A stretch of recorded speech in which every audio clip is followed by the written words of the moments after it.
ኢማም አልቡሰይሪ ቡርዳ ላይ ስለ ቁርአን ፈዳኢል ተናግረው መጨረሻ ላይ قد تنكر العين ضوء الشمس من رمدي وينكر الفم طعم الماء من سقمي አሉ። አንዳንድ ሰው እኔ ቁርአን ስቀራ ብዙ አይጣፍጠኝም፣ ፌስቡክ ቲክቶክ ነው የሚጣፍጠኝ ሲል ለሱ መለሱለት። እዛ ጋር ሰውየው ሲታመም አፈር ይለዋል እኮ ውሃውም ምግቡም። የአይንም ረመድ ሲይዘው ፀሐይ ብርሃን አይታየውም። ሰው ሁሉ ቀን ነው ይላል፣ አረ ጨልሟል ይላል።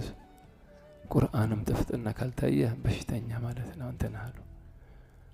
لهذا لو طهرت قلوبكم لما شبعتم من تلاوة القرآن ቁርአን እኮ አይጠገበም እኮ ግን ቀልብህ ጠሃራ ከሆነ ነው የማትጠግበው። አላህ ቀልባችንን ይሄ ሶሻል ሚዲያ ነጅሶታል። አላህ በቁርአን ጠሃራ አላህ ያርገልን። ሐቂቃ ነው የምልህ፣ አይናችን ቀልባችን ተነጀሰ በሶሻል ሚዲያ። ሐቂቃ ነው ይሄ። ወመን ጠሃራ ከፈለክ ወደ ቁርአን ተመለስ። ለሊት ተነስና ቁርአን ቀርተህ አላህ ፊት አልቀስ። ያ ሁሉ ሐራም ያየንበት በእንባ እንዲለቅ ማለት ነው። በዚህ አይን እንዴት ነብዩን እናያቸዋለን? አኺራ ላይ ጣሂር የሆኑትን ሰው እንዴት እናያቸዋለን? ሰለፎች እኮ ሐዲስ ማቅራት ያቆሙ ነበር ወደ ቁርአን ለመግባት። አንተ እስኪ ቲክቶክ ፌስቡክ ነጃሳውን እስኪ